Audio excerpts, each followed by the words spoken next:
Monsieur l'ambassadeur, mesdames, messieurs, bienvenue dans ce panel dont l'importance est visible d'après l'auditoire très nombreux qui est venu nous rejoindre. Je suis Jean-François Di Meglio, président d'Asia Centre, un centre d'études et d'expertise sur l'Asie qui existe depuis 17 ans, publiant des ouvrages que vous trouverez à la bibliothèque et à la librairie éphémère.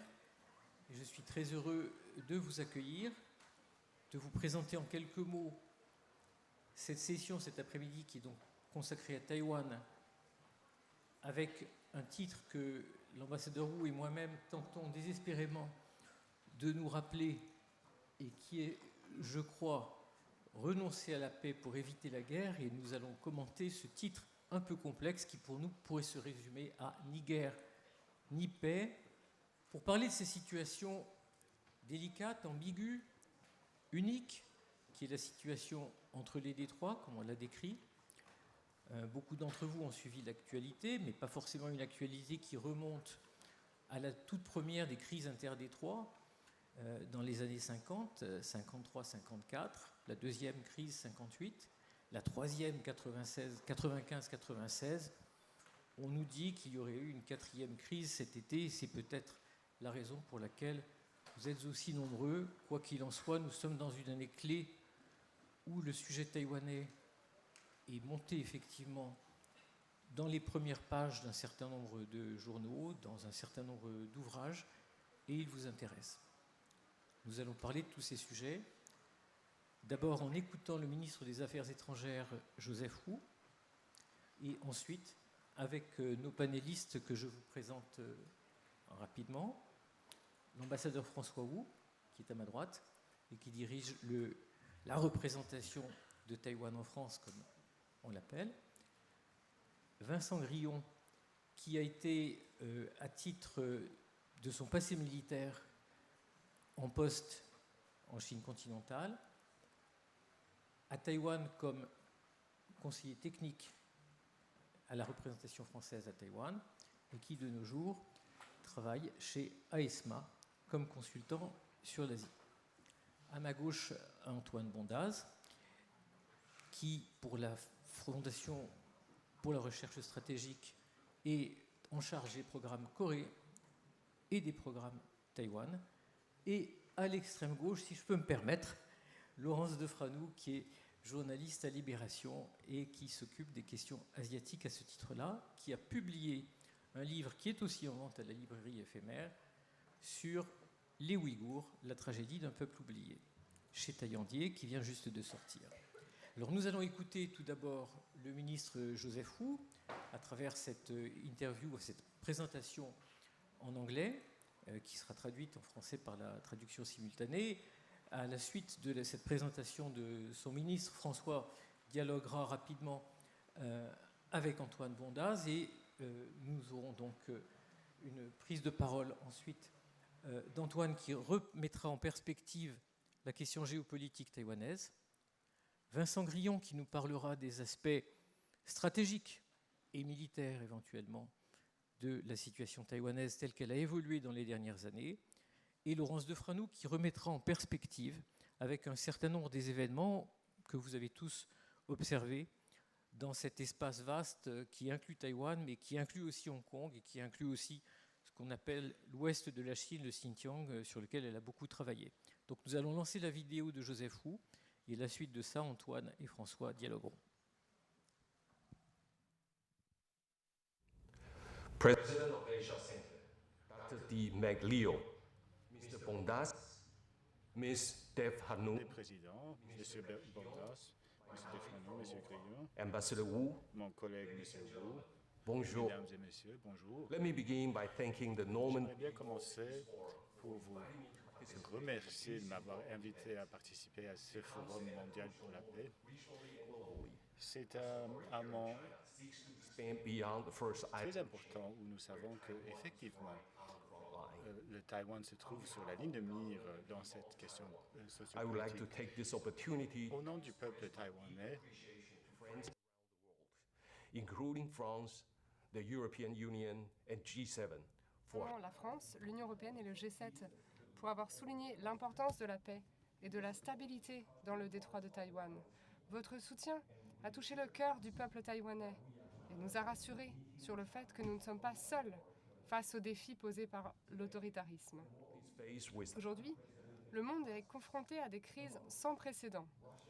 invasion of Parmi celles-ci, l'invasion de l'Ukraine par la Russie et les provocations rhétoriques et militaires croissantes de la Chine.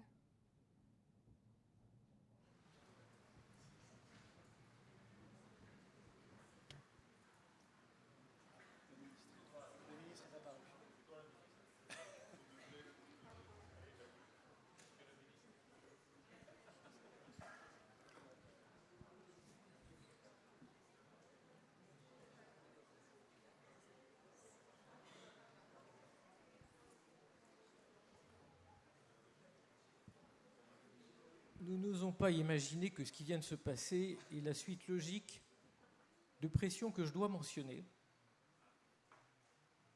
que j'ai reçues dans le train ce matin en arrivant, en indiquant que peut-être ce débat, dans un pays souverain qu'est la France, pouvait être mené autrement. Nous avons décidé de mener ce débat tel qu'il avait été écrit. Il n'y a pas de scénario préétabli, il n'y a pas de rôle entendu entre nous. Néanmoins, on ne saurait dicter à un centre de recherche indépendant comme celui que je représente ce qu'il doit dire, ce qu'il ne doit pas dire, comment il doit présenter les personnes, parce que notre objectif, c'est de vous informer, de vous donner une vision, nous l'espérons, capable de discernement sur le sujet qui nous intéresse aujourd'hui, et nul, sur un territoire souverain comme la France, ne saurait influer des chercheurs.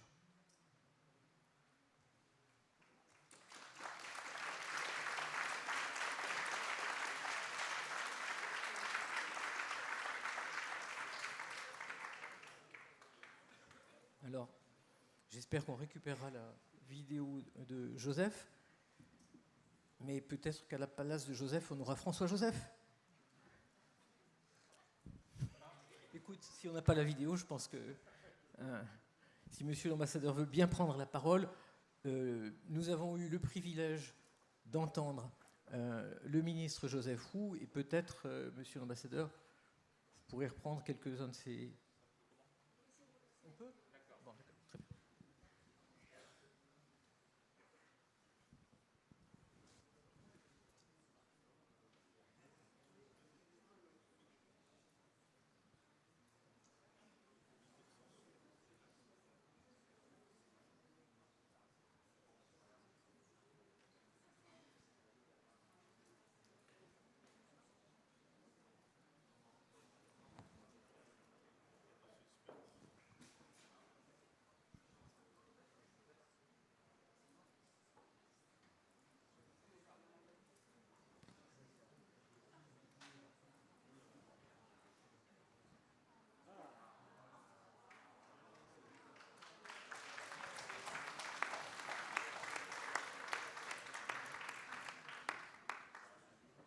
Asia Center, Dr. D. Maglio, Mr. Bondas, Ms. Dev Hanu, Mr. Gahion, my colleague from MOFA, Ambassador Wu, ladies and gentlemen. Monsieur Bondas, Madame Defrano, Monsieur Grillon, mon collègue du MOFA, Mesdames et Messieurs, bonjour. Permettez-moi tout d'abord de remercier le Forum mondial Normandie pour la paix de m'avoir invité à participer à cet événement important. Il intervient à un moment crucial au niveau régional et mondial, alors que la Chine autoritaire cherche à s'étendre au-delà de la première chaîne d'îles où Taïwan se trouve en première ligne. Au nom du gouvernement et du peuple taïwanais, je souhaite saisir cette occasion d'exprimer ma profonde gratitude à mes amis du monde entier, y compris la France, l'Union européenne et le G7, pour avoir souligné l'importance de la paix et de la stabilité dans le détroit de Taïwan. Votre soutien a touché le cœur du peuple taïwanais et nous a rassurés sur le fait que nous ne sommes pas seuls face aux défis posés par l'autoritarisme. Aujourd'hui, le monde est confronté à des crises sans précédent. Parmi celles-ci, l'invasion de l'Ukraine par la Russie et les provocations rhétoriques et militaires croissantes de la Chine dans la région Indo-Pacifique, lesquelles ont toutes deux mis en péril la paix et la stabilité dans leurs régions respectives. Outre les exercices militaires, la Chine a lancé des cyberattaques continues, des campagnes de désinformation contre Taïwan, et l'étau économique se resserre sur notre île. L'agressivité de la Chine constitue une grave menace pour le statu quo et la sécurité dans le détroit de Taïwan. Si elles ne sont pas gérées, celles-ci peuvent dégénérer en une guerre qui aura des répercussions sur le monde entier. Brimée et menacée par un régime autoritaire pendant des années, Taïwan a de l'empathie pour l'Ukraine et son peuple. Dès les premières phases du conflit, Taïwan a rejoint ses partenaires démocratiques du monde entier pour condamner l'invasion et imposer des sanctions contre l'agresseur. Dans un esprit de solidarité, Taïwan a également expédié des centaines de tonnes de fournitures médicales et d'aide humanitaire à l'Ukraine via la Slovaquie et la Pologne. Nous avons également fourni une aide financière d'environ 45 millions de dollars pour aider les Ukrainiens déplacés à se réinstaller dans les pays voisins et pour aider les villes ukrainiennes à reconstruire leurs écoles et leurs hôpitaux. En tant que pays démocratique en première ligne de la résistance à l'autoritarisme, la bravoure et la ténacité des Ukrainiens sont une source d'inspiration pour Taïwan. Alors que la Chine tente de modifier unilatéralement et par la force le statu quo de part et d'autre du détroit de Taïwan, je suis fier de dire que le peuple taïwanais est tout aussi déterminé à défendre son pays et à lutter pour la liberté. Face aux multiples menaces de la Chine autoritaire, Taïwan souhaite également travailler avec ses partenaires démocratiques pour préserver la paix et la stabilité dans notre région et au-delà. Il est réconfortant de constater que la France se soucie de la paix et de la stabilité dans notre région, dans de nombreux communiqués et à la suite d'entretiens de haut niveau. Pour donner un écho à vos actions, le 15 septembre, le Parlement européen a également adopté une résolution sur la situation du détroit de Taïwan afin de préserver la paix et la stabilité. Au cours des dernières années, les échanges législatifs entre Taïwan et la France se sont considérablement développés. L'an dernier, le Sénat et l'Assemblée nationale ont franchi des étapes importantes dans la promotion de notre amitié bilatérale. Ils ont adopté des résolutions visant à soutenir la participation de Taïwan aux organisations internationales. Les présidents de leurs groupes d'amitié respectifs pour Taïwan ont également conduit des délégations pour visiter Taïwan. Et cette année, les parlementaires français et européens se sont à nouveau rendus à Taïwan pour manifester leur soutien. Le peuple taïwanais a été profondément touché par ces gestes.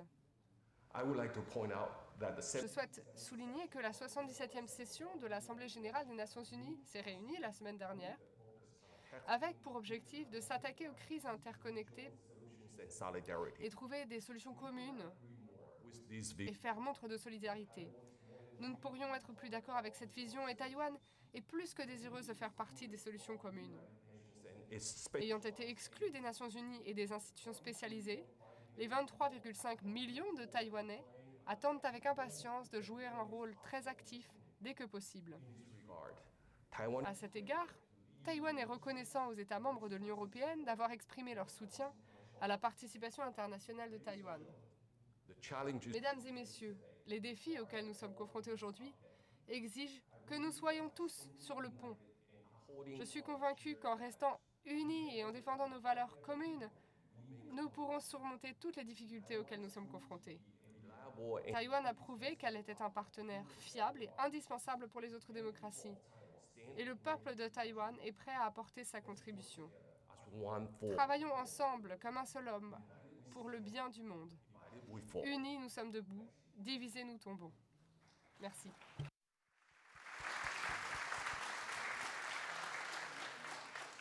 Antoine, monsieur l'ambassadeur, un certain nombre de mots ont été prononcés qui sont très importants et je pense qu'il sera bon de les clarifier dans ce dialogue entre Antoine Bondaz et l'ambassadeur Wu. On a parlé de paix et de stabilité, on a fait allusion aussi à un certain nombre de résolutions, à un certain nombre de déplacements qui ont eu lieu. Bien sûr, nous sommes devant un public très averti. Je pense que quelques clarifications peuvent être utiles que vous pourriez apporter en dialoguant avec l'ambassadeur Wu. Merci beaucoup déjà aux organisateurs du Forum Normandie pour la paix. Merci Jean-François. Monsieur l'ambassadeur, cher François, l'idée c'était de revenir effectivement sur certains propos tenus par le ministre des Affaires étrangères. Et les premiers, je pense, c'est la mention de l'Ukraine, non seulement de la guerre en Ukraine, évidemment, on fait souvent le lien entre la guerre en Ukraine, est-ce qu'il va y avoir une guerre dans le détroit de Taïwan, mais aussi sur l'aide qu'a apporté Taïwan et la société taïwanaise, la société civile taïwanaise, aux Ukrainiens. Et c'est quelque chose qui est assez peu connu, qui a peut-être été assez peu mentionné en Europe. Et alors même que les 2 journées du forum sont sur la question des murs, sur la question peut-être de l'isolement ou pas de certains pays, ça démontre que la société taïwanaise est en réalité extrêmement connectée et liée avec ce qui se passe à l'étranger, et que de fait, la sécurité de l'Europe intéresse les Taïwanais, tout comme la sécurité de l'Asie et de l'Indo-Pacifique intéresse les Français. Et donc pour commencer, peut-être 2 questions très rapides. La première, c'est comment la guerre en Ukraine est-elle perçue du point de vue taïwanais, notamment de la société taïwanaise. Et deuxièmement, quelle est la forme de l'aide qui a été apportée par, encore une fois, le gouvernement et la société taïwanaise à la population ukrainienne et notamment aux déplacés ukrainiens en dehors des frontières de l'Ukraine. Merci, cher Antoine, mais d'abord merci Jean-François. Merci ce forum de m'avoir permis de venir ici et de m'exprimer un petit peu sur la situation géopolitique de la région. Alors la question que toi tu m'as posée, comment cette crise d'Ukraine a été perçue à Taïwan, d'abord je dois dire, Taïwan c'est déjà un pays très moderne. La population de Taïwan c'est 23 millions d'habitants, c'est comme l'Australie. Nous vivons comme vous ici les Français. Et pourquoi on s'intéresse beaucoup à cette sécurité d'Europe? D'abord, vous allez bientôt sentir, vous allez avoir des problèmes pour la fourniture du gaz naturel. Vous pouvez imaginer si jamais un jour vous allez manquer des semi-conducteurs. Vous savez, Taïwan produit, selon le monde, 84% des semi-conducteurs les plus avancés, les plus sophistiqués.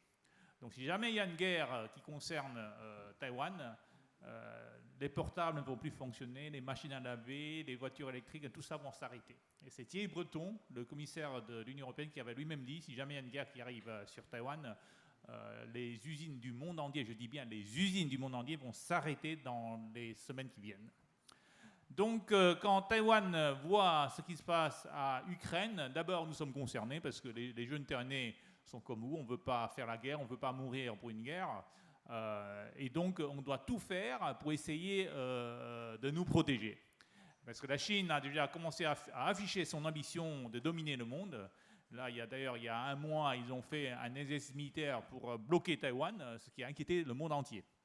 Donc, pour nous, encore une fois, ce qu'on voit, ce qui se passe en Ukraine, on doit dire d'abord, le peuple de Taïwan remercie le courage des Ukrainiens d'avoir résisté tant longtemps.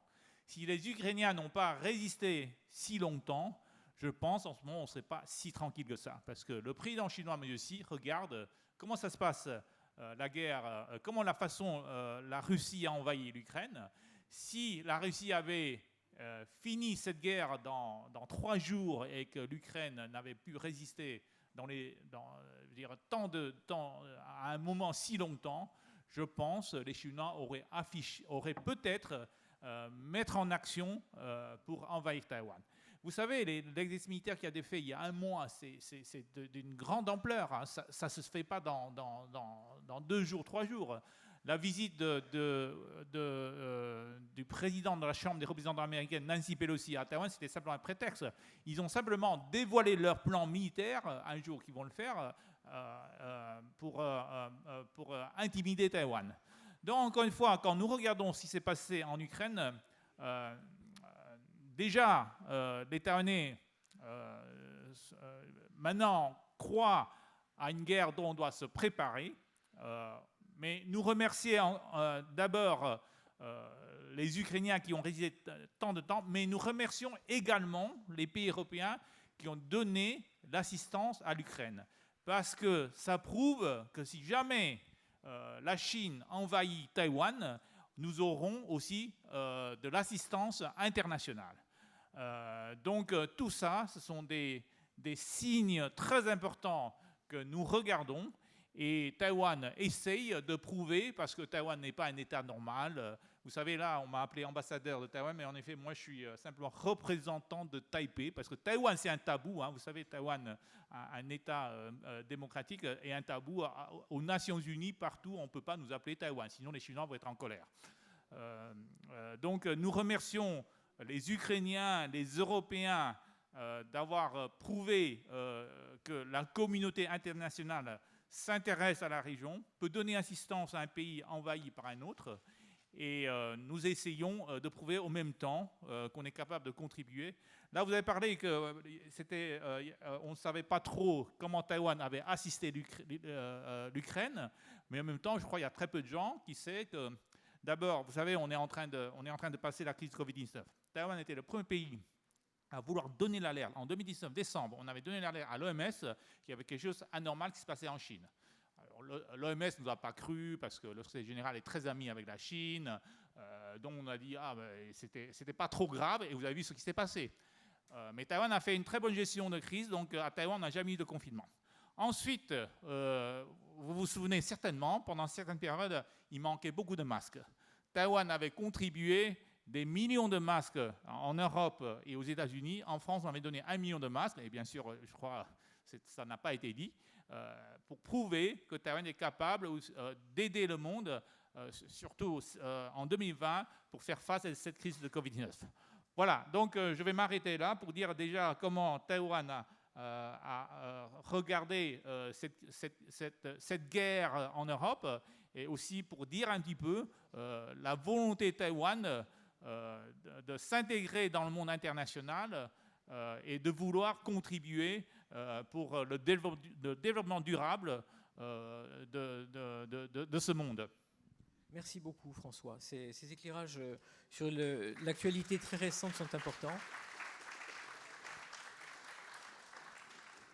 Antoine, je pense que c'est important aussi de porter un regard sur comment on arrive à la situation dans laquelle on est aujourd'hui et qu'est-ce que c'est que cette situation géopolitique, avec peut-être aussi un mot sur la situation domestique taïwanaise. Qu'est-ce que c'est que cette démocratie taïwanaise qu'on commence à découvrir en France, qui est vivante depuis maintenant bientôt 30 ans et que vous connaissez bien. Ouais, peut-être essayer de donner quelques éléments de contexte et de compréhension, peut-être pour revenir sur la crise de cet été avec la visite de Nancy Pelosi. La visite, on peut la critiquer, libre à chacun de la critiquer. La question qui est intéressante, c'est la façon dont on a parlé de cette visite. Et notamment parfois en légitimant une réaction chinoise, en expliquant que les États-Unis auraient changé leur politique vis-à-vis de Taïwan, que cette visite en soi serait une rupture du statu quo qui justifierait, et pire, légitimerait une réponse chinoise et une pression chinoise. Premier point qu'il faut rappeler, c'est que cette visite de Nancy Pelosi, ce n'était pas une visite du gouvernement américain. Nancy Pelosi, elle représente une des deux chambres du pouvoir législatif américain et non pas le pouvoir exécutif. D'ailleurs, le président Biden lui-même s'était opposé à cette visite. Et deuxièmement, quel était le message en réalité de la présidente Pelosi quand elle est allée à Taïwan? C'est de rappeler l'importance de maintenir le statu quo. Rappeler l'importance de maintenir le statu quo, c'est-à-dire que l'objectif notamment des Américains, mais aussi des Européens, qui est très largement partagé dans le monde entier, c'est qu'il n'y ait pas de changement unilatéral et par la force du statu quo. C'est-à-dire que ce n'est pas au continent de choisir l'avenir de Taïwan à la place de Taïwan. Et ce n'est surtout pas à la Chine de choisir l'avenir de Taïwan par la force. Il y a eu évidemment beaucoup de réactions et une couverture médiatique assez importante au mois d'août, qui s'explique aussi par les vacances politiques.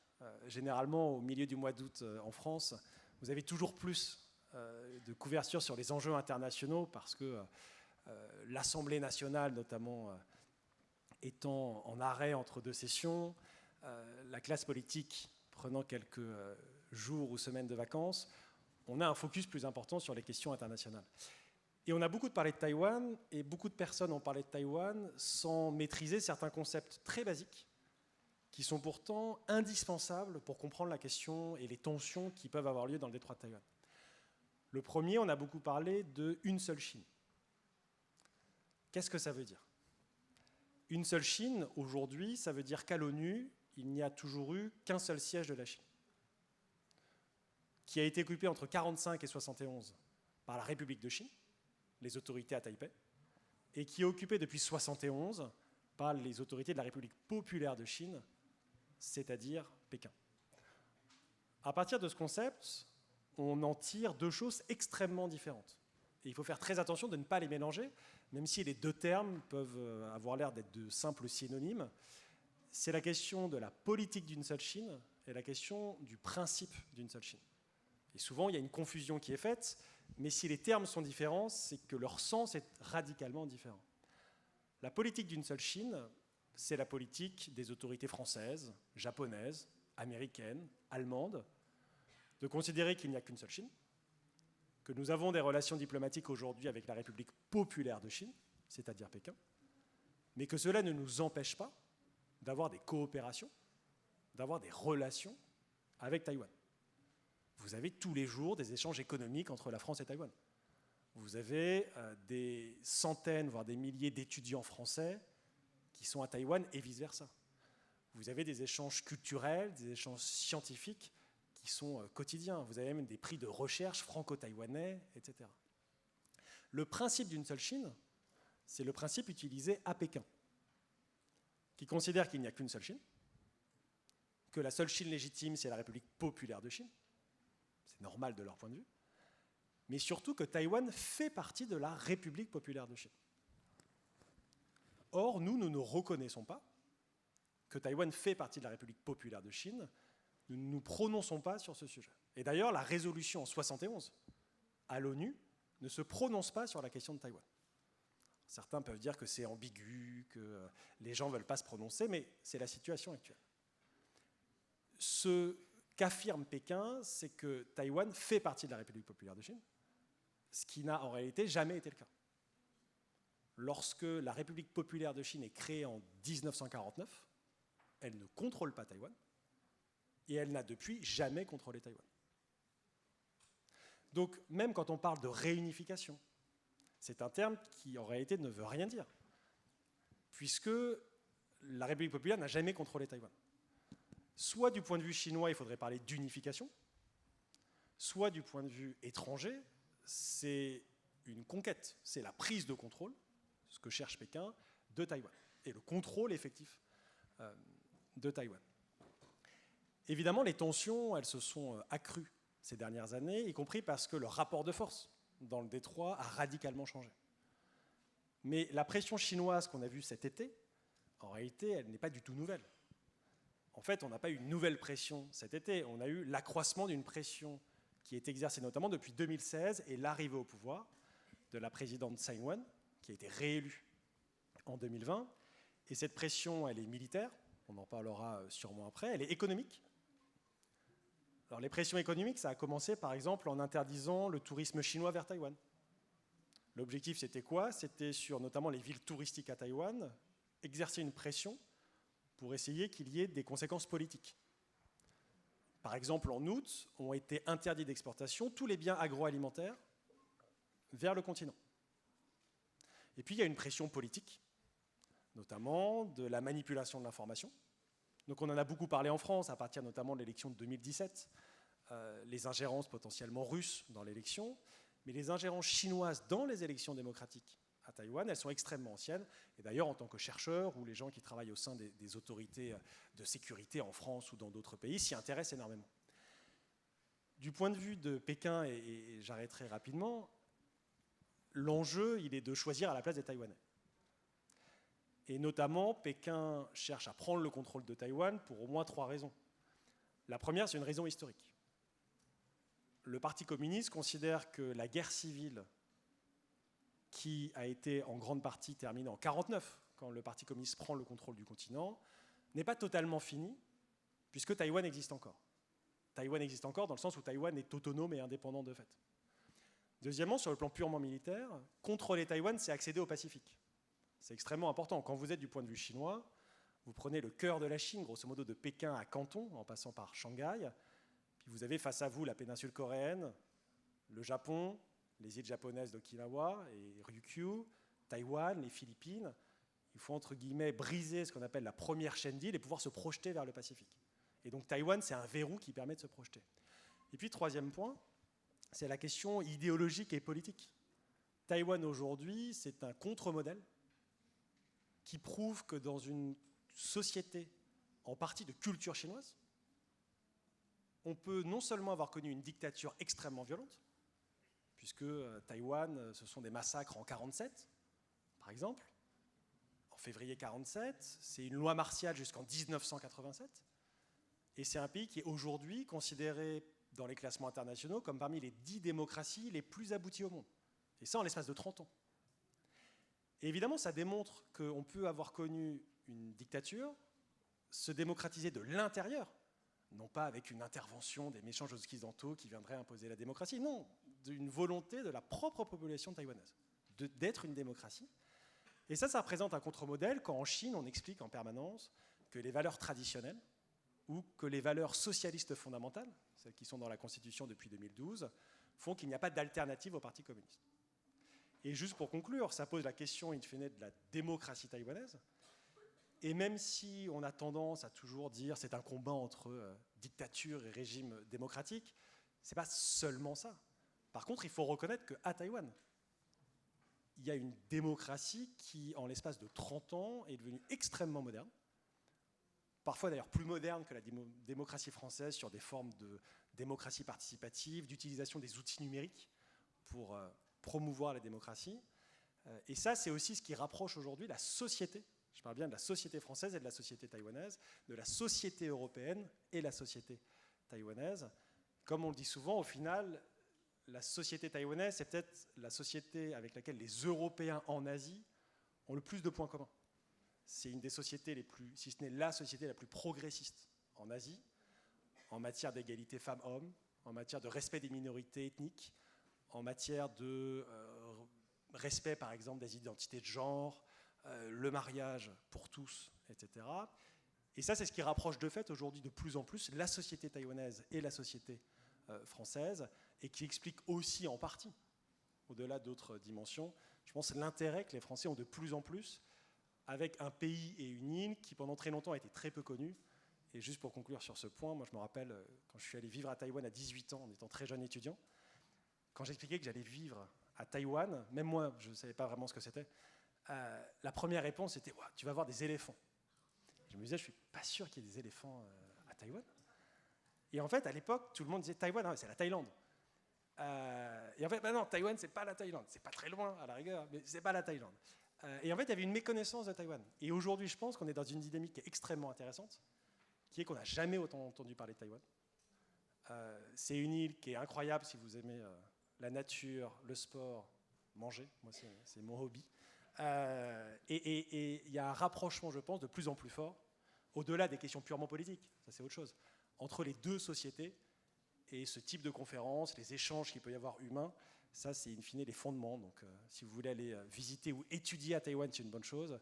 Et que de plus en plus de touristes, d'étudiants et autres Taïwanais viennent aussi en France. Merci beaucoup, Antoine, pour cet éclairage.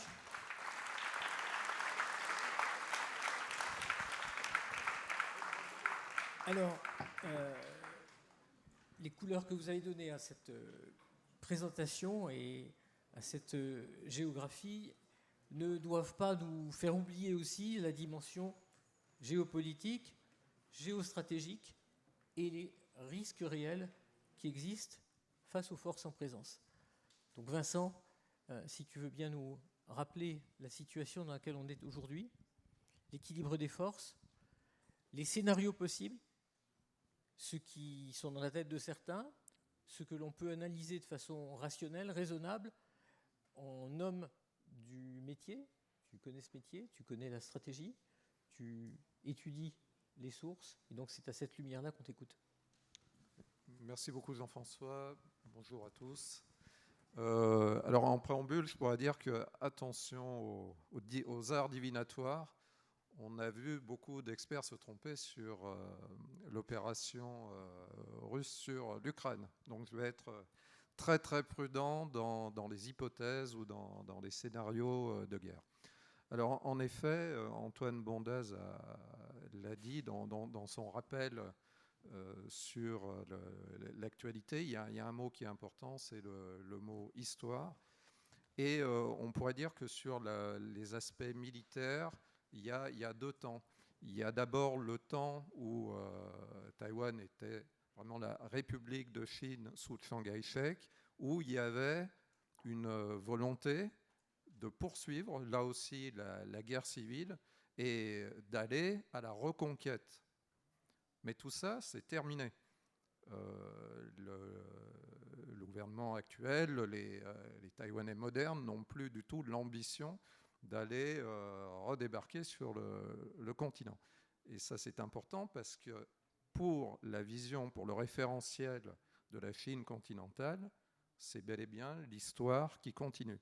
Et ce référentiel historique, il est aussi utilisé pour la mer de Chine du Sud. Et c'est ce qui explique que pour nous qui sommes occidentaux, on a l'impression d'un dialogue de sourds où en fait il y a deux visions de ce que c'est le développement d'une société ou des relations internationales qui s'affrontent. Dans ces deux temps dont je parlais pour Taïwan, la démarche offensive qu'on va arrêter dans les années 70, il y avait bel et bien une atmosphère d'affrontement. Pour l'anecdote, le dernier combat aérien entre les deux rives, ça date de 1967. Mais l'armée taïwanaise était bel et bien en alerte et il y avait risque d'affrontement quotidien. Ensuite, avec le changement de doctrine, on est bel et bien dans une démarche défensive. Et c'est d'ailleurs tout l'objet des relations internationales de défense que les États-Unis ou la France envisagent avec Taïwan au niveau militaire. On aide Taïwan à améliorer, consolider son outil de défense face à une agression, finalement, d'où qu'elle vienne. Au niveau militaire, Taïwan n'est pas démuni. D'abord, il y a eu cette organisation militaire qui est héritée de l'ère Chiang Kai-shek et de la République de Chine. Ce sont les gens du Kuomintang qui ont débarqué à Taïwan à partir de 1947. Ce sont des militaires. Ils organisent donc la société comme des militaires. On peut dire que Taïwan devient une gigantesque caserne. Tout est aménagé pour la défense. Alors, je vous encourage à aller sur des lieux historiques, y compris sur les îles qui sont dans le détroit de Kinmen et Matsu. Vous verrez des ouvrages de souterrains, de fortifications qui sont assez exceptionnels vu les outillages de l'époque. Évidemment, Taïwan a pu compter sur l'aide américaine, mais pas que. C'est très célèbre quand on est français. La France a aussi, dans les années 90, vendu des armes à Taïwan, en l'occurrence les célèbres frégates, mais aussi des Mirage 2000. Une chose est sortie dans la presse en 2012. On ne s'attendait pas à ce que ça sorte aussi vite, mais c'est très symbolique.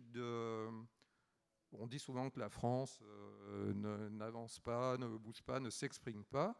Eh bien, certains le savent ici, d'autres, je vais leur apprendre.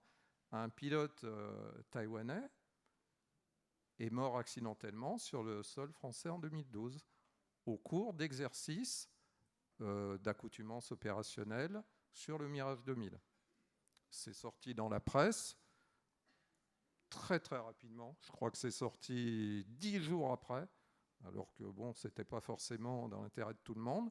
Et d'ailleurs, chose étonnante, la Chine continentale, on avait très peur à l'époque que la Chine continentale fasse un scandale. En fait, de ce côté-là, il n'y a pas eu trop de réaction. Enfin, c'est pour montrer que contrairement à des fois aux idées reçues, il y a aussi un vrai engagement de la France pour maintenir ce qu'on appelle le statu quo et la défense de Taïwan. Mais Taïwan, s'il y a des soutiens, n'est pas démuni. Taïwan, on l'a vu avec François Wu, c'est une une société très avancée technologiquement et qui dispose en soi de toute une industrie de défense. Taïwan est capable de produire un avion de combat. C'est très rare dans le monde. Beaucoup de pays ont des morceaux, ont des briques, mais Taïwan est capable de monter un avion de combat. C'est l'Indigenous Defense Fighter qui en est à sa 2e génération. Taïwan a également des chantiers navals. Ils sont capables de sortir des bâtiments de style corvette lance-missiles, très rapides, très agiles, adaptés à ses besoins. Il y a aussi une industrie d'électronique de défense. Forcément, quand on est leader en semi-conducteurs, on ne peut qu'avoir une industrie d'électronique de défense performante. Et puis ensuite, il y a les hommes. Les Taïwanais, donc même les Taïwanais actuellement, continuent à faire un service militaire de 4 mois. C'est toujours 4 mois la formation, François, pour les jeunes Taïwanais? 4 mois de formation militaire? Oui. Ouais, c'est ça. Voilà, ouais. Alors oui, dans la précédente mandature, avec le président qui s'appelait Ma Ying-jeou, il y a eu des réformes de l'armée taïwanaise. Et donc, il était question de passer une armée de métier uniquement. Sauf que l'actualité du moment fait qu'on n'est plus du tout dans cette démarche et que le conflit ukrainien sonne un peu comme un rappel, et d'ailleurs pas que pour Taïwan, pour nous aussi, qu'il faut revenir peut-être à une conception un peu plus citoyenne de la défense. En fait, tout le monde doit être concerné par les questions de défense dans le monde où on voit revenir les grandes puissances et potentiellement de grands engagements militaires. Donc voilà, Taïwan peut se reposer sur l'aide principalement américaine. Il y a le Taiwan Relation Act signé en 1979, rappelé à plusieurs reprises. Joe Biden en a parlé plus récemment. Il y a certaines ambiguïtés que je laisserai Antoine Bondaz démêler. C'est un spécialiste de l'ambiguïté. Donc voilà, l'ambiguïté stratégique. Voilà, l'ambiguïté stratégique. Pardon. Pour imaginer les choses.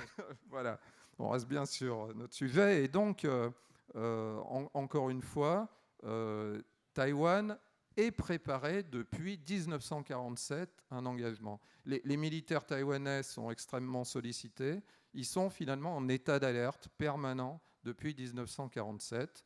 L'île de Taïwan, si on parle un peu de géographie physique, c'est comme un gros porte-avions arrimé, mais avec des reliefs qui montent jusqu'à presque 4000 mètres.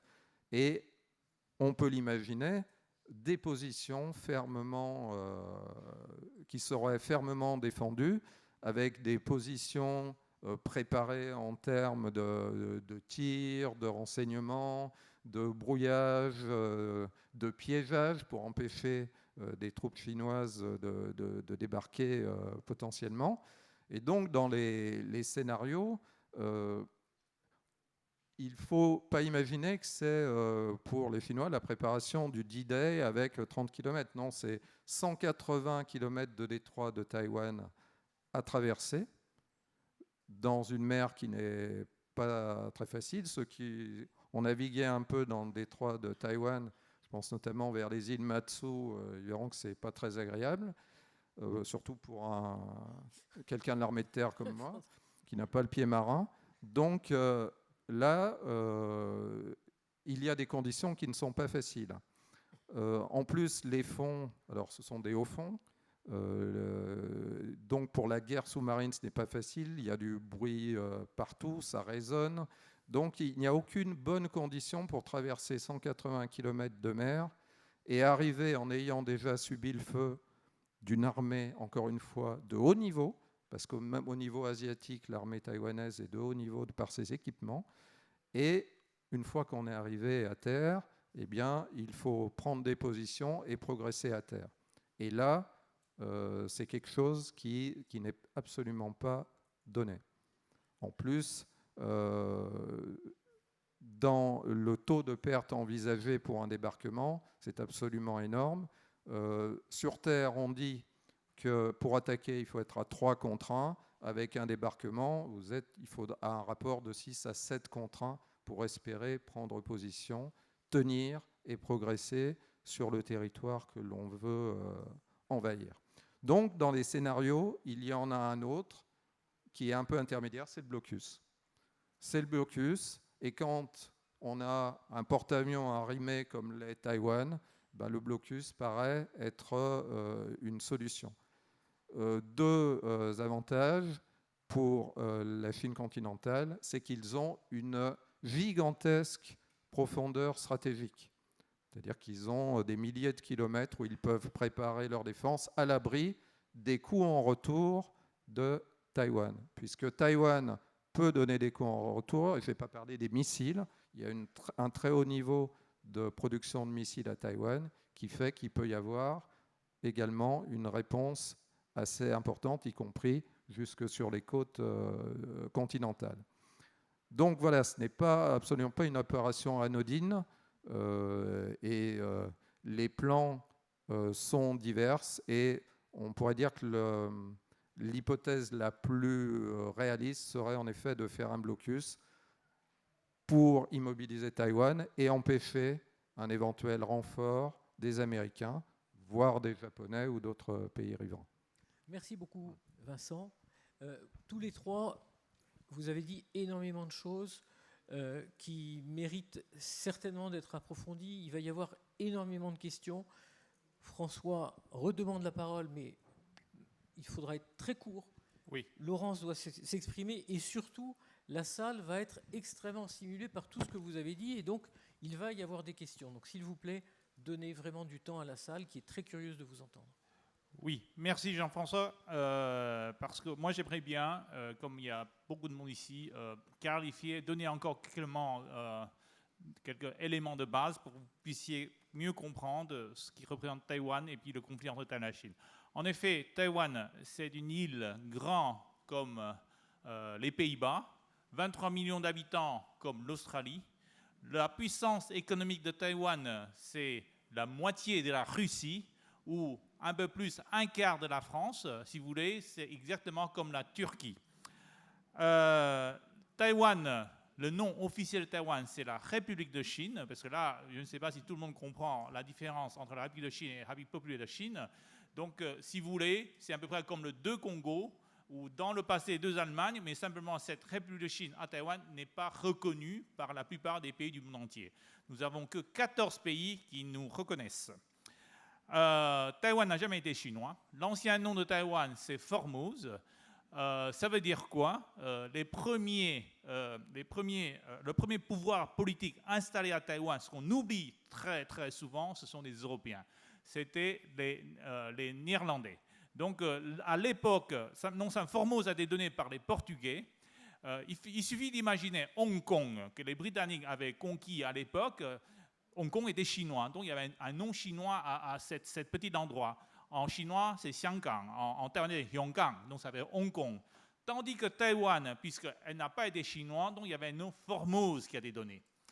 Après l'époque européenne, c'est-à-dire les Néerlandais, les Espagnols, les Portugais, on est devenu une partie de l'empire des Qing, c'est-à-dire des Mandchous. Les Mandchous, ce n'est pas vraiment chinois, les Chinois, ce sont des Han. Après 200 ans de Mandchou, on est devenu japonais. Et il faut savoir aussi que les Chinois n'ont jamais pu réussir à unifier Taïwan, parce que Taïwan, c'est comme la Suisse, c'est un petit territoire rempli de hautes montagnes au-dessus de 3000 mètres. 268 montagnes au-dessus de 3000 mètres. C'est difficile à contrôler ces endroits-là. Donc le premier pays qui avait unifié Taïwan, c'était le Japon. Alors nous sommes héritage de 4 périodes. Les tout premiers, c'est-à-dire les Austronésiens, les Aborigènes. 1624, il y avait 1000 Européens, simplement 700 Chinois. Donc vous voyez, d'abord les Aborigènes, les Européens, d'une certaine façon les Mandchous, on appelle les Chinois, après les Japonais, nous sommes héritage de ces 4 périodes. Aujourd'hui, Taïwan est devenu un pays démocratique avec une présidente femme élue démocratiquement en 2016. C'est la première femme élue d'un monde sinophone, directement. Taïwan aussi, l'année dernière, avait passé la loi pour le mariage pour tous, le premier pays en Asie, dont à Taïwan, le mariage pour tous est égal. conforme à la loi. Donc, sur beaucoup de valeurs, Taïwan est comme vous en Europe, on partage beaucoup de valeurs ensemble, démocratie, droits des femmes, égalité de mariage, et égalité du mariage pour tout le monde. Et donc, Taïwan aussi a une sorte de liberté de presse qui figure premier d'Asie. Donc, vous voyez, comme ça, je pense que ce serait plus clair pour vous de comprendre ce qui représente Taïwan. Ce que Taïwan en face à la Chine, c'est à peu près comme Goliath contre David. Mais qui va gagner? Vous savez ce qui était dans le passé. Moi, je pense que ce sera aussi la même chose pour nous, Taïwan et la Chine. Merci François pour cette référence biblique. Et donc, puisque vous avez parlé de journalistes, donc c'est le moment d'écouter Laurence de Franou et de remettre en perspective cette démocratie taïwanaise et les mouvements qui la traversent avec d'autres mouvements de revendication ou d'affirmation qu'elle a observés dans toute l'Asie. Oui, parce que pour revenir à l'idée de la paix, il y a bien une solution pacifique qui est proposée par Pékin à Taïwan, et cette solution s'appelle un pays, deux systèmes. Ça a été théorisé à la fin des années 90. Au moment de la rétrocession de Hong Kong à la Chine, c'est le système qui était adopté. Donc il y avait une promesse du Parti communiste chinois de conserver à Hong Kong durant 50 ans ce système de un seul pays, Hong Kong et chinois, et deux systèmes, c'est-à-dire deux systèmes politiques, juridiques, etc. Ce qui fait qu'à Hong Kong, les libertés fondamentales étaient respectées. Il y avait une indépendance de la justice, de la police, de l'éducation, liberté de la presse, toutes choses qui sont inconnues en Chine.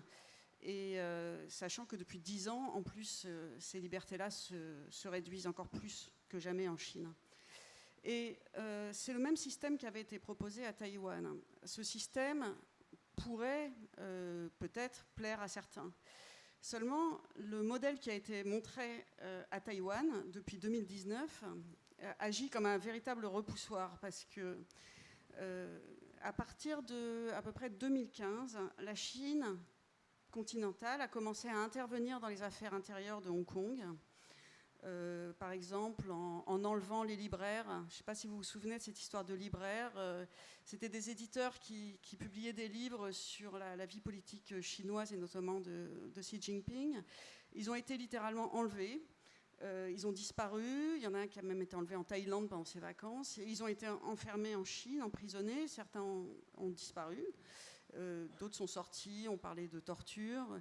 Donc ça, c'était la première alerte. Ensuite, il y a eu, sous pression de Pékin, des partis démocratiques, indépendantistes qui ont été interdits, des élus hongkongais qui se sont vus disqualifiés, et chaque année, comme ça, Pékin a commencé à entrer dans la vie politique hongkongaise. En 2019, il y a une loi sur l'extradition qui a été discutée à Hong Kong, qui permettait à n'importe quel Hongkongais d'être envoyé de force en Chine si la Chine le réclamait. Il y a eu des manifestations immenses, je ne sais pas si vous vous souvenez, jusqu'à 1 million de personnes sur 7 millions de Hongkongais. Et là, Taïwan s'est mis à regarder vraiment de très très près ce qui se passait. Et vraiment, tout Taïwan avait les yeux rivés sur Hong Kong. Il y avait des manifestations en soutien de Hong Kong, des Hongkongais pro-démocratiques. Et tout ça, c'est en 2020. Pékin a vraiment jeté tout son jeu de cartes sur la table, puisque Pékin a imposé directement, depuis Pékin, sans même l'avis du Parlement hongkongais, la loi sur la sécurité nationale.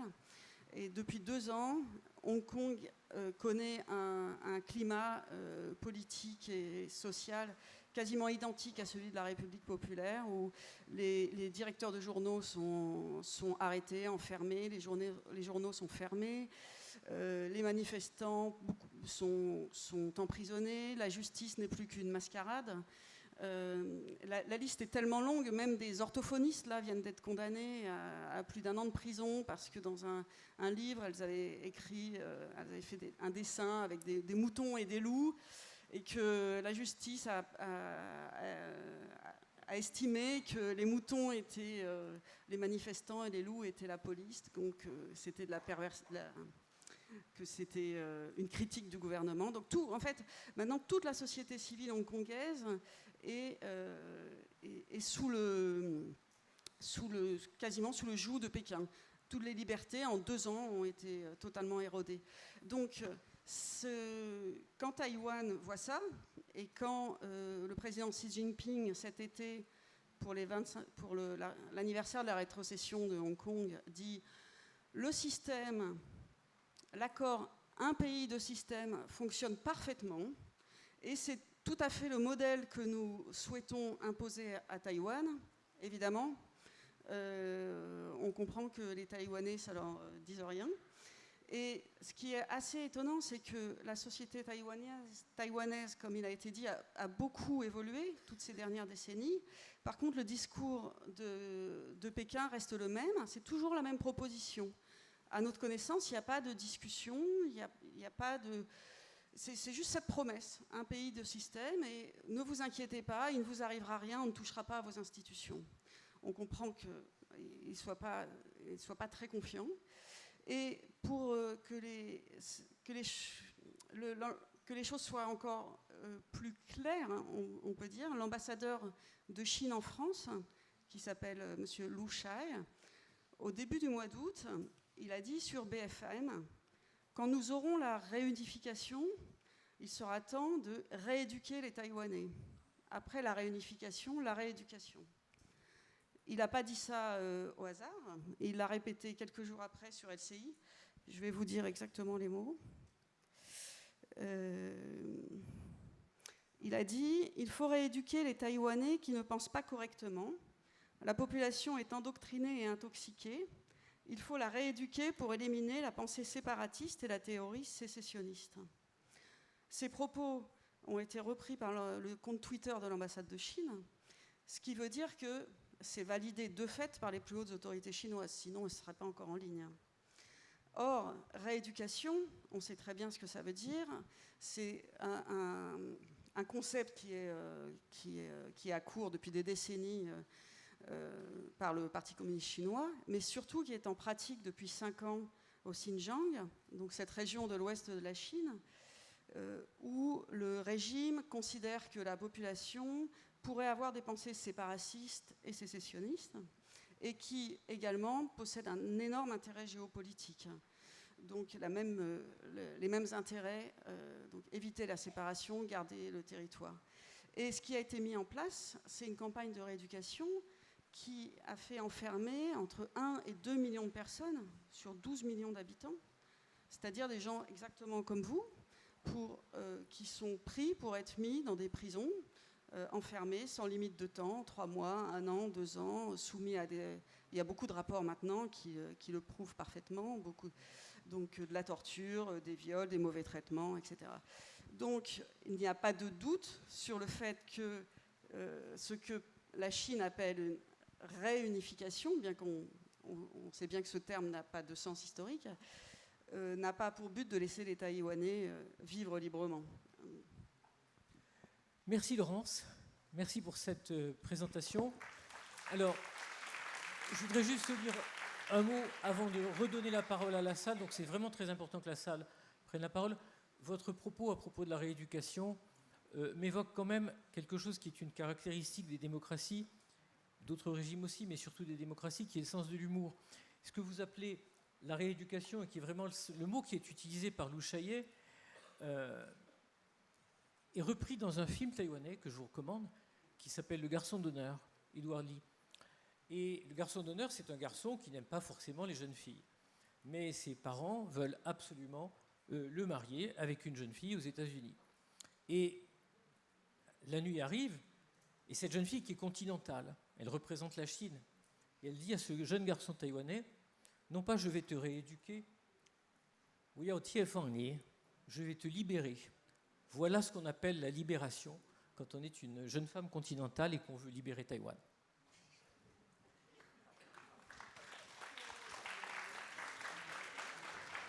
Je vais laisser parole à la salle. Je suis sûr qu'il y a beaucoup de questions.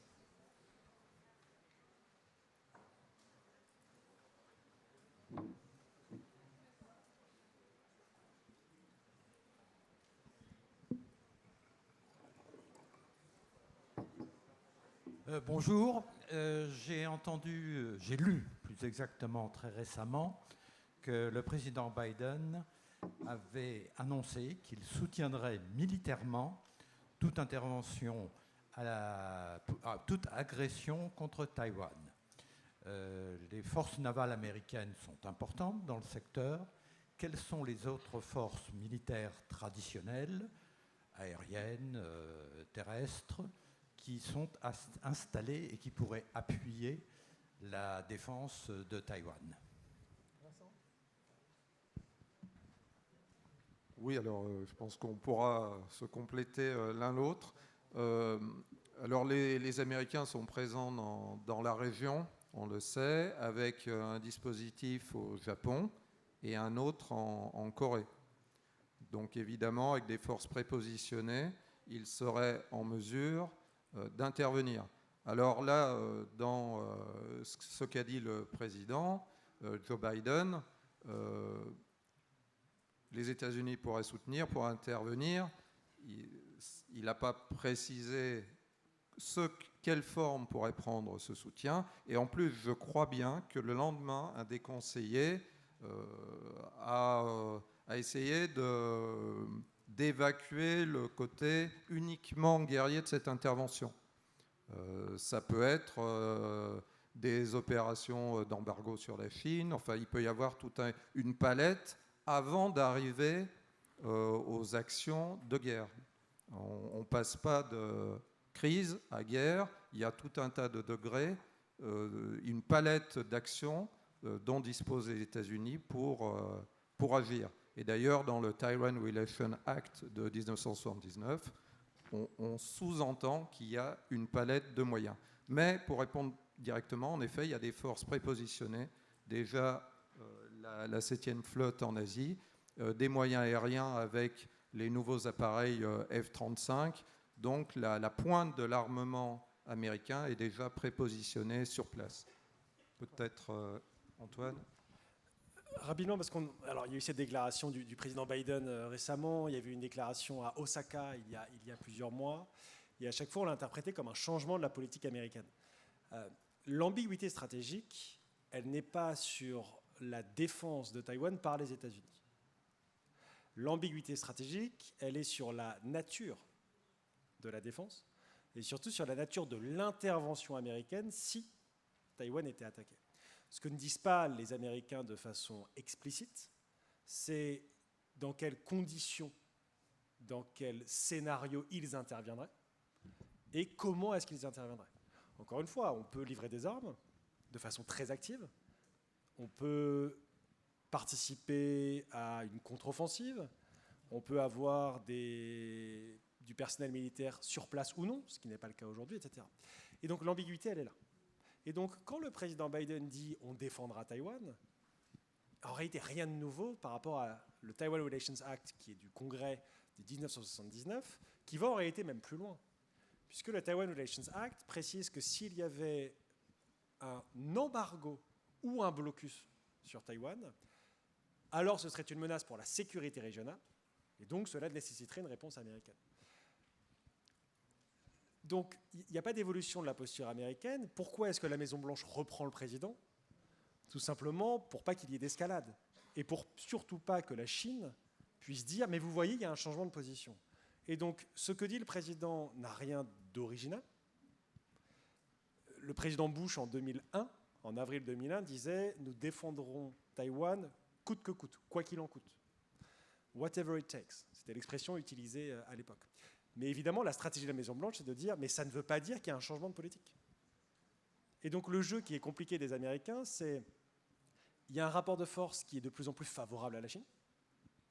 Il faut rappeler les engagements de sécurité américains, sans pour autant sortir de cette ambiguïté stratégique, ce qui explique pourquoi les Américains parlent plus qu'avant, et de façon un peu paradoxale, qu'ils ne changent pas leur politique.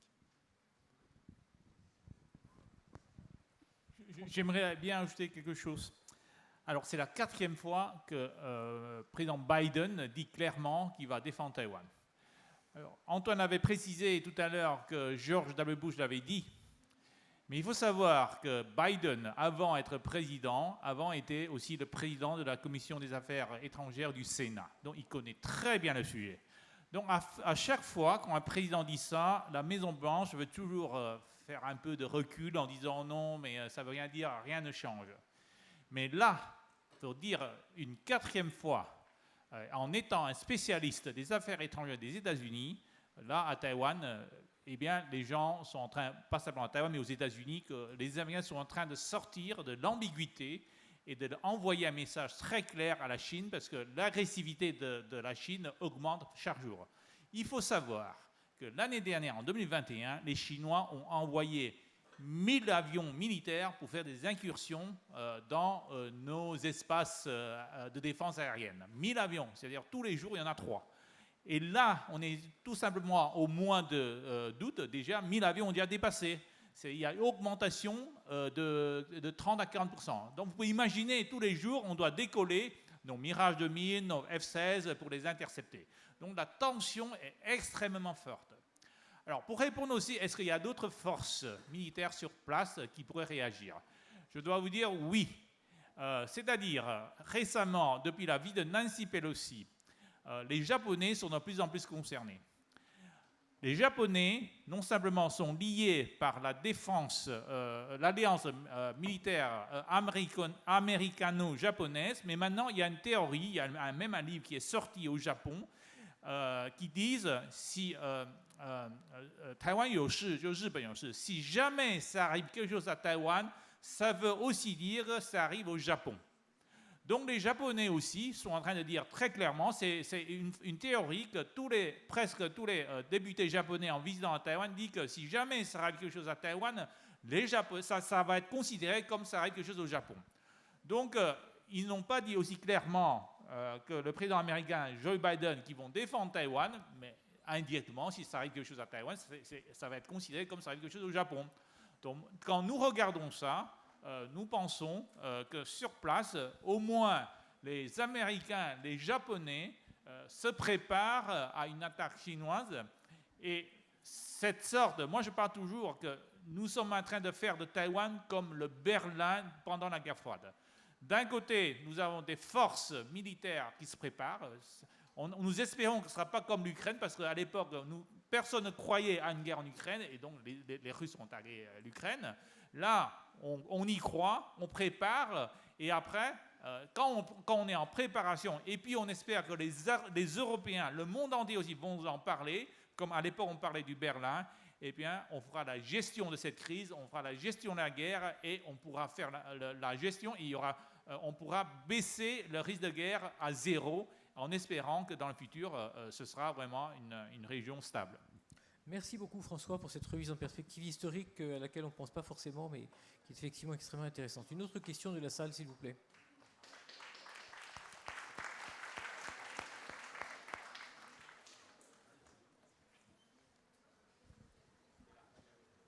Alors bonjour, et merci d'être venu. Je voudrais savoir comment la population de Taïwan vit-elle c'est un peu cette guerre en permanence, cet état d'alerte.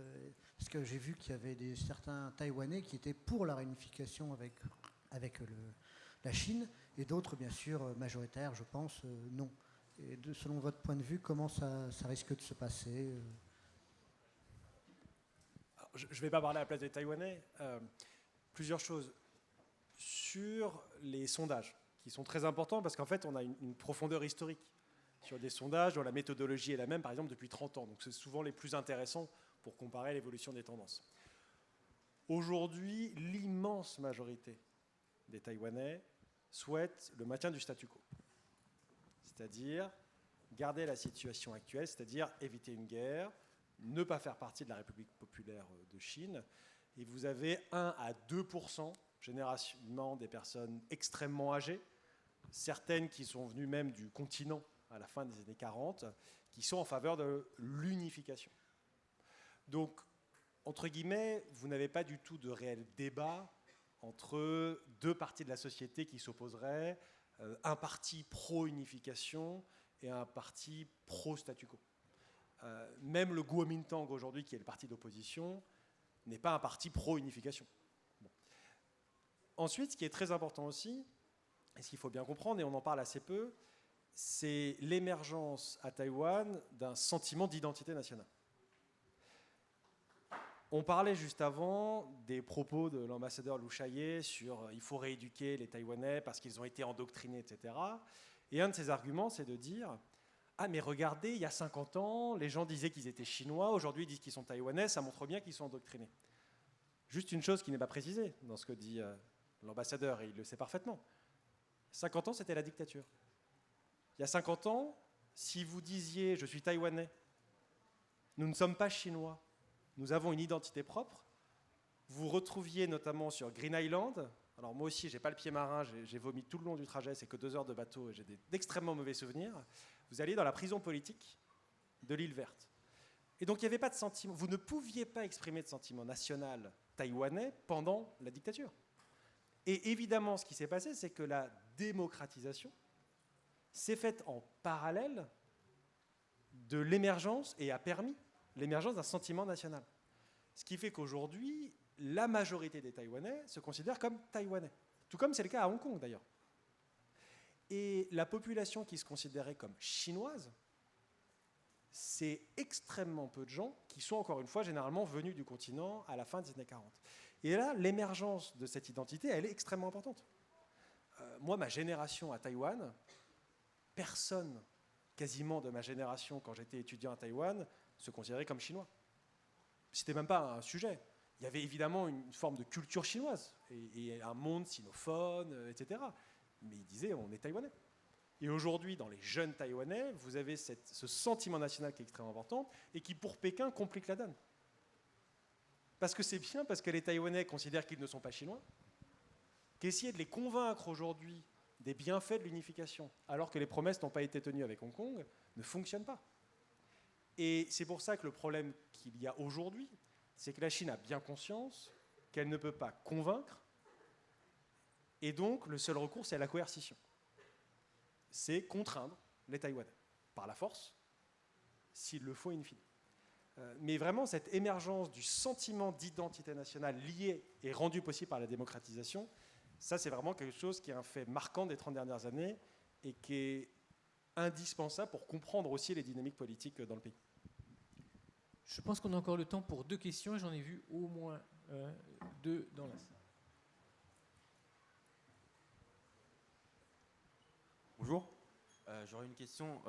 Si la Chine rentre en guerre contre Taïwan et que la France intervient militairement et que la Chine nous pose des sanctions économiques, est-ce que par la suite la France sera ruinée parce qu'on dépend beaucoup de la Chine au niveau du commerce? Merci. Vincent, commence. Je vais vous donner un élément de réponse en citant le chef d'état-major de la marine récemment, qui a indiqué, à une question à peu près similaire, il disait que la France ne peut pas intervenir toute seule, elle agirait au sein d'une coalition, quelle qu'elle soit, sur un modèle ou un autre, mais ce n'est pas la France qui toute seule volera au secours de Taïwan, mais dans une coalition. Avant de donner la parole aussi à Antoine qui voudrait reprendre, je pense qu'il est important aussi, votre question est intéressante, la France, il faut aussi se poser la question de l'Union européenne.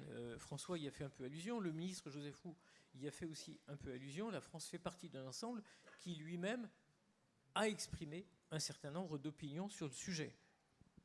Et il faut être très honnête, aujourd'hui, j'étais à l'école militaire il y a quelques mois et le sujet c'était « Va-t-on mourir pour Taïwan ?»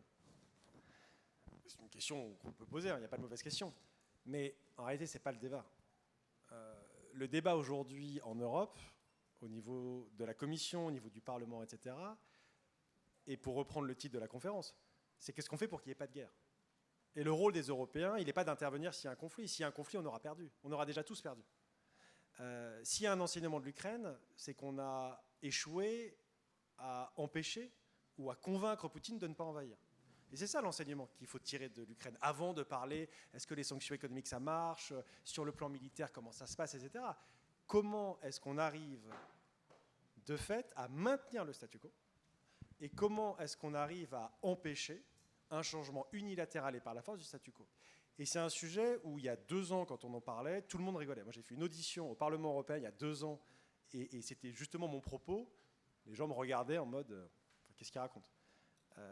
Et aujourd'hui, c'est quelque chose qui est entre guillemets complètement mainstream. Le vrai sujet, c'est ça pour les Français, c'est ça pour les Européens, et c'est ce qu'ils expriment à travers la stratégie de coopération qu'on a en Indo-Pacifique, où c'est explicitement mentionné que notre priorité, c'est le maintien du statu quo, c'est-à-dire empêcher un conflit. Donc c'est pas ni paix ni guerre, c'est surtout pas de guerre, et faire en sorte d'éviter la guerre. Je suis tout à fait d'accord avec Antoine. De toute façon, s'il y a un conflit, vous serez ruiné. Vous pensez qu'à savoir à la Chine, mais vous avez oublié les 84% de semi-conducteurs qu'il y a à Taïwan. Et donc, regardez ce qui passe en Russie et en Ukraine. Là, ce qui vous empêche maintenant, c'est parce que l'Ukraine ne vous donne plus de blé, c'est parce que la Russie ne vous donne plus de gaz. Donc, quand s'il y a une guerre qui éclate, de toute façon, tout sera arrêté. Taïwan, semi-conducteurs, Chine, économique, tout sera ruiné. Donc, tout ce qu'il faut faire, c'est comme Antoine a dit, il faut empêcher la guerre. Et donc, convaincre les Chinois de ne pas attaquer Taïwan.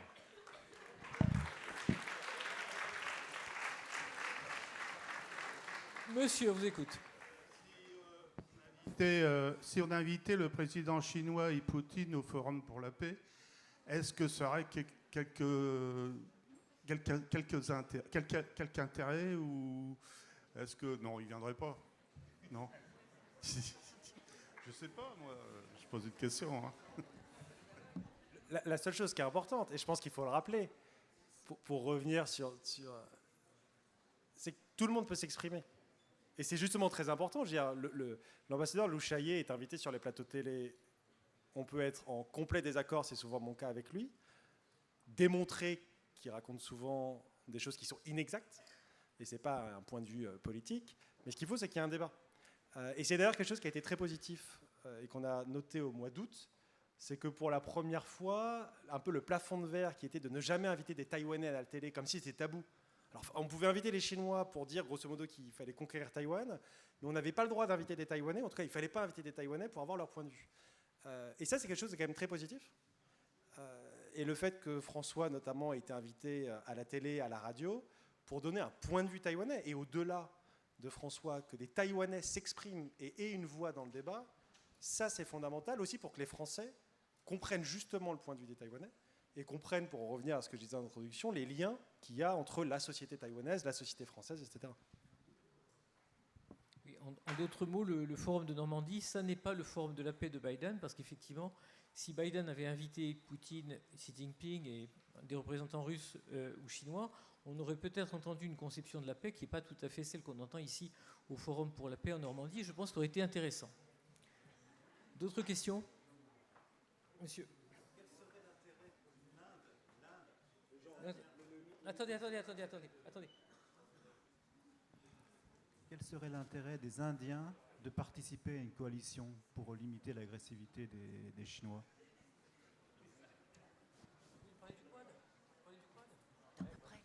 Les Indiens sont comme de nombreux pays, ils n'ont aucun intérêt à ce que vous ayez un conflit dans le détroit de Taïwan. En plus des semi-conducteurs, il faut bien rappeler que l'île de Taïwan, elle est située à un endroit où les routes commerciales passent, notamment les routes maritimes. On dit souvent qu'un container sur 2 dans le monde passe par le détroit de Taïwan.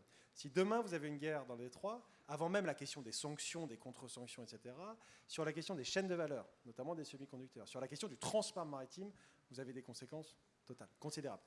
Alors personne ne dit que l'Inde va participer à une coalition militaire, mais en tout cas l'Inde n'a aucun intérêt à ce qu'il y ait une guerre. Et puis l'Inde aujourd'hui se rapproche de fait, même si elle garde une politique extrêmement autonome, non alignée, de certains pays. C'est le cas des États-Unis, de l'Australie, de l'Inde, du Japon, pardon, dans le cadre de ce qu'on appelle le Quad. Vous avez une relation entre la France et l'Inde qui est extrêmement poussée. La ministre Colonna y était la semaine dernière avant d'aller à l'Assemblée générale des Nations unies.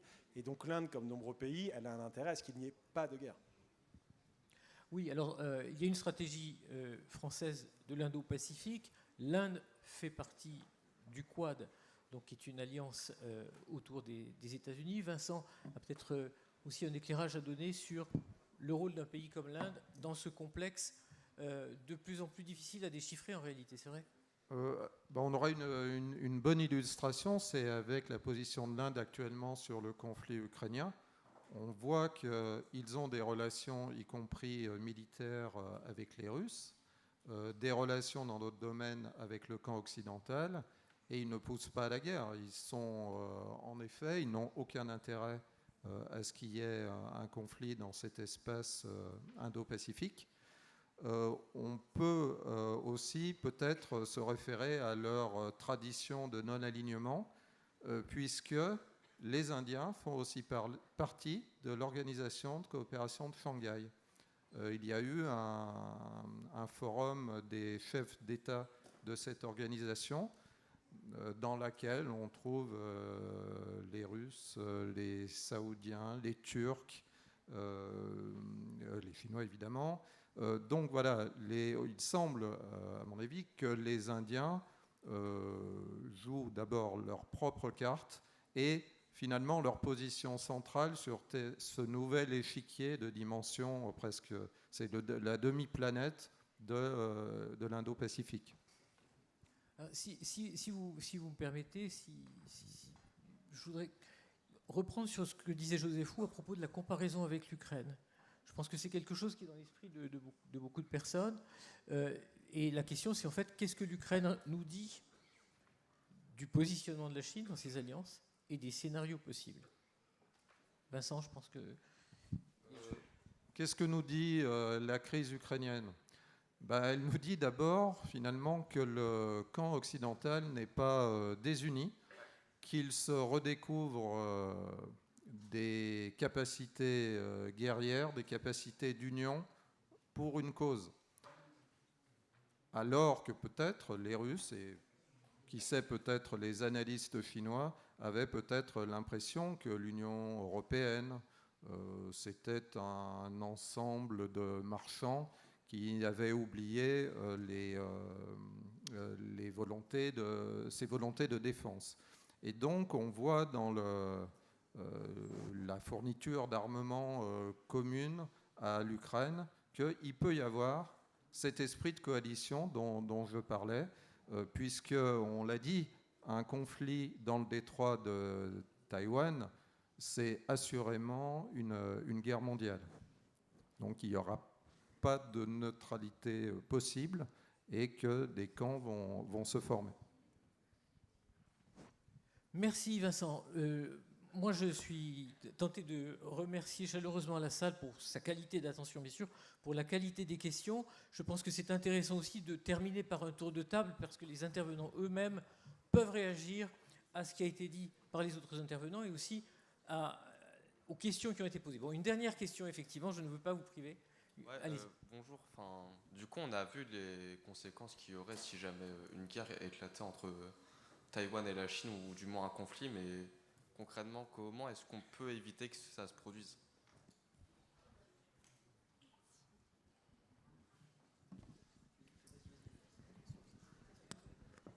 Alors, j'avais dit tout à l'heure, les pays dans la région s'y préparent. Alors, quand vous parlez de ça, comment les Européens peuvent faire?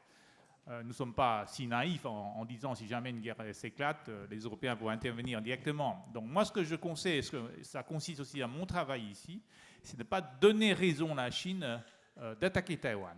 Et comment on peut faire de ne pas donner raison à la Chine d'attaquer Taïwan? Eh bien, Vincent a dit, il a utilisé le mot reconquête. Il n'y a pas de reconquête. Il n'y a ni de conquête de la part de Taïwan. On a parlé d'unification. Il n'y a pas d'unification ni de réunification. Ça, ce sont des termes que les Chinois veulent imposer au monde, parce que si vous savez, dès que vous parlez, même vous le dites entre guillemets, réunification, unification, vous donnez à la Chine raison que Taïwan est une province chinoise. Dès que Taïwan devient une province chinoise, eh bien, toutes sortes d'actions contre Taïwan, ça rentre dans la logique, c'est une affaire intérieure et vous n'avez plus le droit de faire quoi que ce soit. Donc le mot unification, réunification ne doit pas être dit. Une action militaire de la Chine contre Taïwan, de toute façon, c'est une invasion militaire, c'est une conquête et c'est une attaque qui n'est pas permise dans ce monde moderne. Donc encore une fois, ce que nous pouvons faire en Europe, ce qui coûte le moins cher, c'est ne plus parler d'unification, de réunification, de ne pas être d'accord avec la Chine, parce que vous voyez ce que la Chine est en train de faire. Ils sont en train d'effacer toutes les opinions qui sont en désaccord avec eux. Ils sont en train de défacer, ils ont voulu effacer le Tibet. Je pense que vous connaissez bien le problème du Tibet dans le passé. Là, les Ouïghours, ils sont en train de construire des camps pour effacer, pour que les Ouïghours, pour siniser les Ouïghours. Ils ont détruit la démocratie de Hong Kong il y a 1 an. Tous les gens qui s'y opposent. Vous savez, en Chine, il y a des crédits sociaux. Dès qu'on a une opinion différente du pouvoir chinois, on n'a plus de droit de bouger, d'acheter, de faire quoi que ce soit. Et maintenant, Taïwan, on reconnaît qu'on est un monde sinophone. On a montré qu'avec la démocratie, la liberté, la transparence, on peut très très bien réussir. Regardez comment on a pu gérer la crise du Covid-19. Taïwan a été un pays qui n'a jamais été confiné. Et donc, ce que la Chine a peur, c'est que une société sinophone peut prouver que la démocratie fonctionne. Donc, il veut à tout prix effacer cette démocratie. Donc, encore une fois, ce que je dis, il ne faut pas rentrer dans le jeu de la Chine. Il ne faut pas prendre les mots que la Chine utilise. De toute façon, une attaque de la Chine contre Taïwan, on avait dit tout à l'heure, de toute façon, vous serez ruinés. Même vous n'intervenez pas, plus de semi-conducteurs, plus de marchandises venant de la Chine, tout le monde serait ruiné. Donc ce qu'il faut faire, c'est essayer d'éviter la guerre. Et il faut vraiment, c'est pas menacer, mais vraiment donner des signaux aux Chinois que faisant la guerre, c'est contraire au futur de l'humanité et qu'on n'est pas du tout d'accord avec vous. Merci François.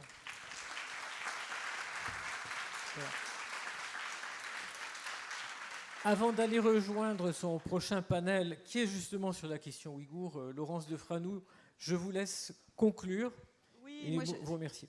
C'est une conclusion qui rejoint un peu la question du garçon. Je vois que dans la salle, il y a beaucoup de jeunes. Vous êtes très branchés sur les réseaux sociaux. Je pense qu'un des moyens d'agir, très simplement, c'est de vous en tenir aux faits. C'est-à-dire de ne pas relayer des informations non vérifiées, d'aller vérifier ce qu'on vous dit, de répondre calmement aux gens qui vont dire une erreur factuelle, qui vont faire de la propagande pour la guerre. Et c'est très important, là, tout ce que vous êtes, à chaque fois remettre les bons mots, expliquer, informer, aller à la source de l'information et ne pas vous laisser prendre par un tourbillon qui fait qu'au bout d'un moment, on a l'impression que tout se vaut et puis peut-être que c'est équivalent ou pas. Non, toujours faire l'effort de poster des choses que vous avez vérifiées avec lesquelles vous êtes d'accord le plus près possible des faits et d'organiser des débats, de discuter autour de vous. Je pense que ça, c'est vraiment un outil très puissant et qui est à votre portée.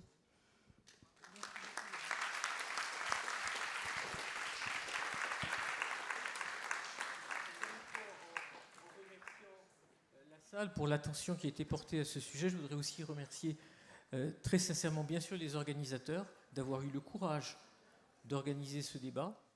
Et puis, les panélistes, que je crois, ont démontré que, sans qu'il soit à aucun moment question de diffuser justement des éléments de propagande, en restant factuel, comme Laurence l'a dit, on peut effectivement faire avancer la connaissance, l'analyse et le débat. Je vous remercie.